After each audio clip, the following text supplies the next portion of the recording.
नमस्कार, आप सबका फिर से स्वागत है आपके अपने YouTube चैनल पर। रमन राघव ये एक ऐसा सीरियल किलर है जिसके बारे में भारत में अधिकतर लोग जानते हैं जो क्राइम में रुचि रखते हैं या क्राइम स्टोरीज में रुचि रखते हैं, ऐसे बोला जाए तो। इस पे अनुराग कश्यप ने एक पिक्चर भी बनाई थी, रमन राघव 2.0। स्टोन मैन एक और ऐसा सीरियल किलर जो काफ़ी फेमस था भारत में और उससे इंस्पायर होकर कई सारी मूवीज़ बनी। एक के मेनन की मूवी है, मेरे बड़े पसंदीदा एक्टर हैं, उन्होंने उसमें काम किया था। तो आज की कहानी एक ऐसे ही सिरफिरे व्यक्ति की है और ये कहानी अपने तरीके में भारत में पहली बार ऐसा केस भी हुआ था, मैं बताऊंगा क्यों। तो ऐसे व्यक्ति की है जो लोगों को मारता है और पुलिस को या उनके घर वालों को चुनौती भी देता है कि अगर मैंने इसको टपका दिया है और दम हो तो मुझे पकड़ के दिखाओ, अगर तुम्हारे अंदर काबिलियत है तो मैंने ये गुनाह कर दिया है और मुझे पकड़ के दिखाओ। बात है सन 2016 की, राजकोट, गुजरात, एक ऐसा प्रदेश जहाँ पे डेवलपमेंट के लिए जाना जाता है, नरेंद्र मोदी जी के लिए जाना जाता है, अडानी के लिए जाना जाता है, साबरमती के लिए जाना जाता है। तो राजकोट एक जगह है गुजरात में, एक शहर है, उसी के रेलवे स्टेशन के पास एक लाश मिलती है। लाश बुरी तरीके से क्षतिग्रस्त होती है, उसका सर कुचला गया रहता है, कपड़े तितर बितर होते हैं, पैसे गायब होते हैं, जो भी चीज़ें थी। सवेरे सवेरे लाश मिलती है, खबर मिलती है, पुलिस वहां पहुंचती है। जब पुलिस पहुंचती है, वो इंक्वायरी कर ही रही होती है, तो पुलिस को यह पता चलता है कि पास के ही पुलिस स्टेशन में एक परिवार ने कंप्लेन लिखाई है कि कोई अनजान व्यक्ति उस परिवार को रात में फ़ोन करता है या सवेरे फ़ोन करता है भोर में, और ये कहता है कि मैंने इसको टपका दिया है, यानी मैंने इसको मार दिया है, तुम जो कर सकते हो करो। और जब ये बात पुलिस को पता चलती है तो पुलिस पहले उस परिवार से बात करती है कि किसका फ़ोन आया था, किस नंबर से आया था और किसके लिए आया था। तो परिवार बताती है कि हमारा बेटा सागर मेवाड़ के फ़ोन से ये कॉल आई थी हमारे पास और वो कल से लापता है।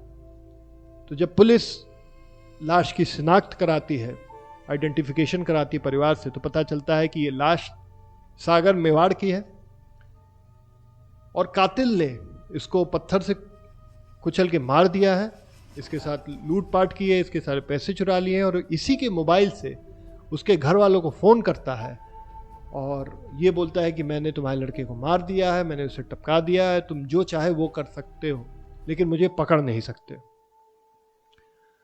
अब पुलिस जांच में जुट जाती है।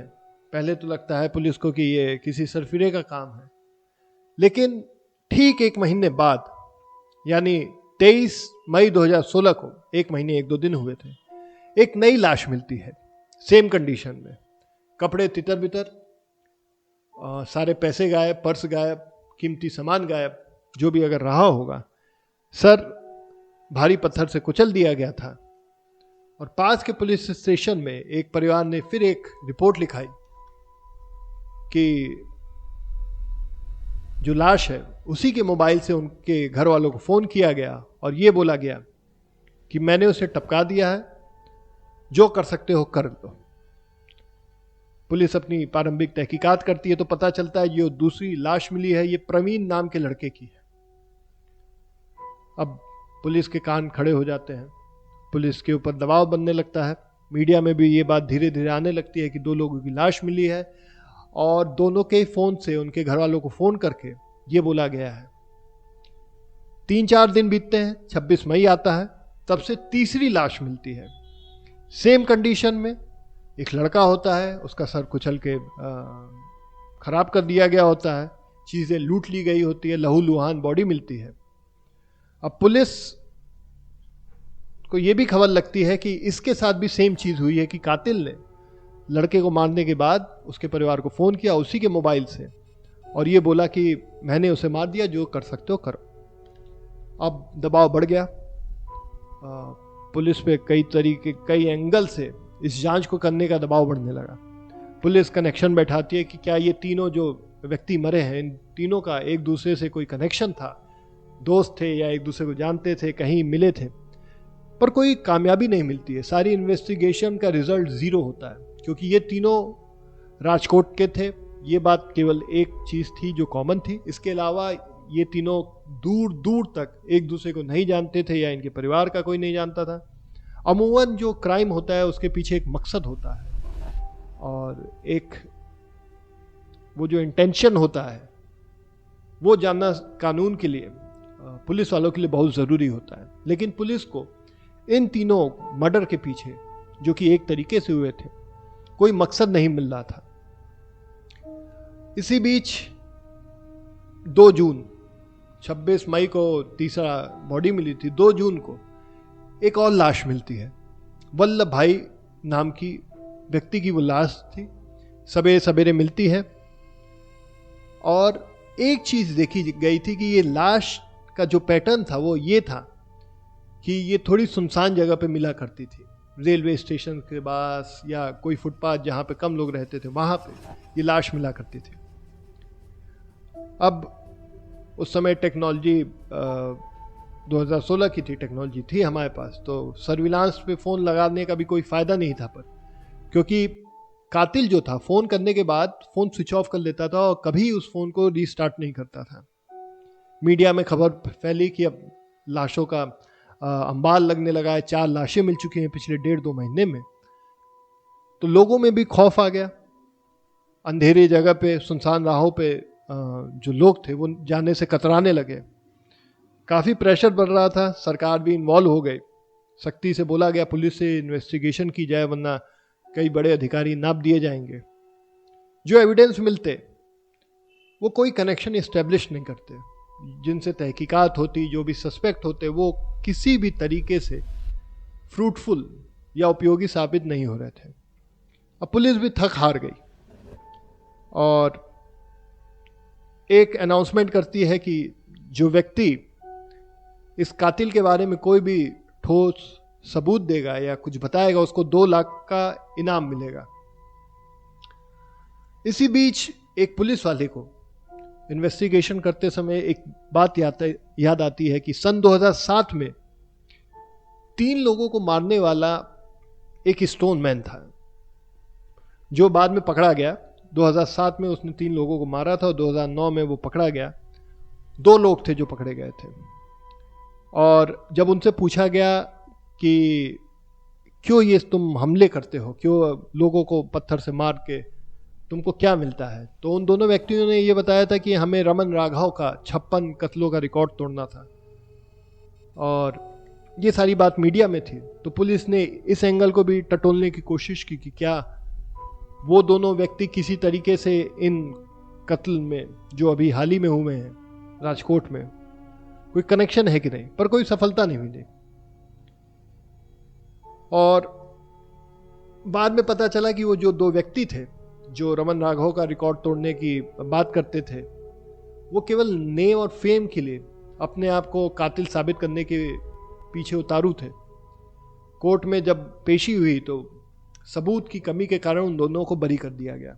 उनको बाद में बुलाया गया, उनसे पूछताछ हुई, लेकिन कोई कनेक्शन वो इस्टेब्लिश ही नहीं कर पाए। सारी गवाहियाँ सब, पुलिस एकदम 0 लेवल पे खड़ी थी इतने दिनों के बाद भी। काफ़ी केस स्टडी होती है, कई पुलिस वाले अलग अलग एंगल्स को देखते हैं, पर प्यार का एंगल देखते हैं, ये सारी चीज़ें होती है, पर किसी भी तरीके से कोई सफलता नहीं मिल रही थी। इसी बीच एक पुलिस वाले ने एक चीज़ गौर की कि जितने भी कत्ल हुए थे उन सभी कत्लों में जो लाश थी उनके कपड़े तितर बितर थे। ऐसा लग रहा था कि इनके कपड़ों से छेड़छाड़ हुई है।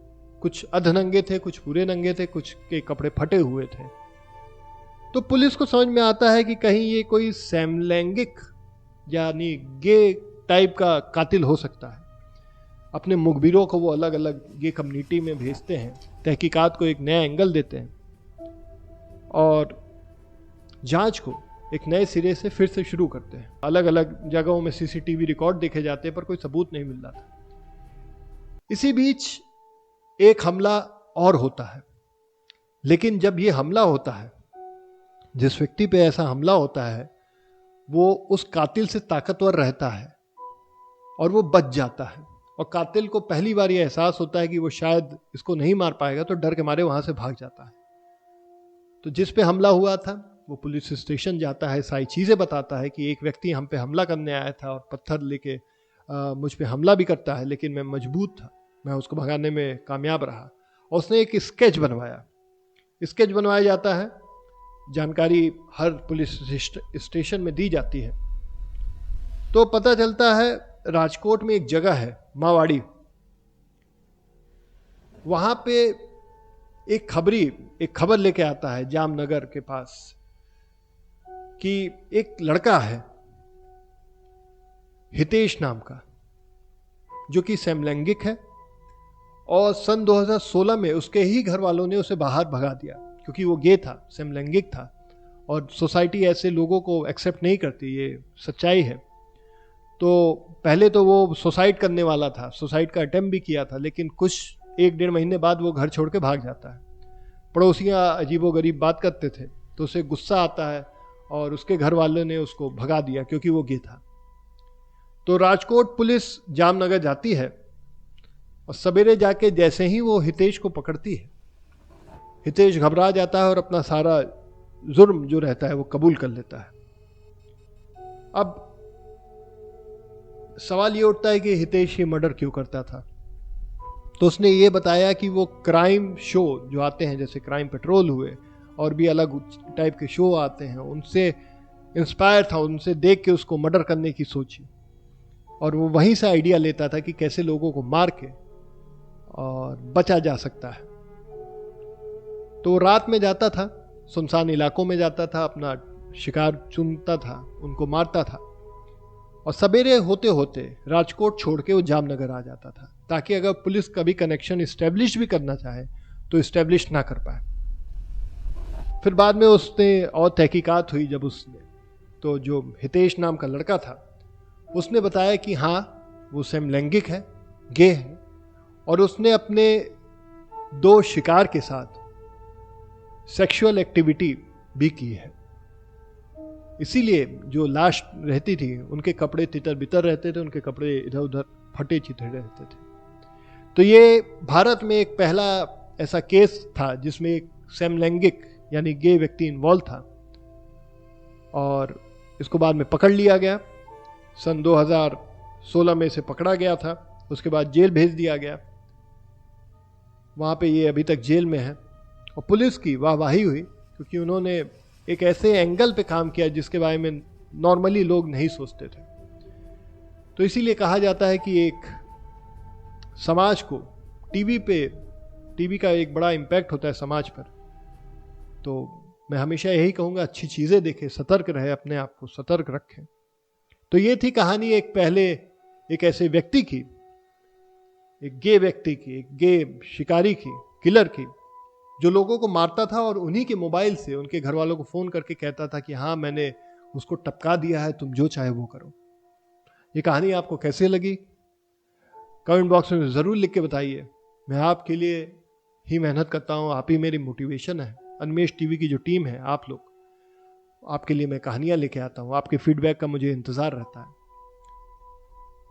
तो जैसा भी कमेंट आपको लगे कमेंट करके बताइए, अच्छा लगा हो तब भी, बुरा लगा हो तब भी, मैं आपके कमेंट पढ़ता हूँ और फिर अपने चैनल पे अपने वीडियो की क्वालिटी इंप्रूव करता हूँ आपके फीडबैक के बेसिस पे। अगले वीडियो तक मैं अपनी वाणी को विराम देता हूँ, तब तक आप अपना ख्याल रखें। जय हिंद।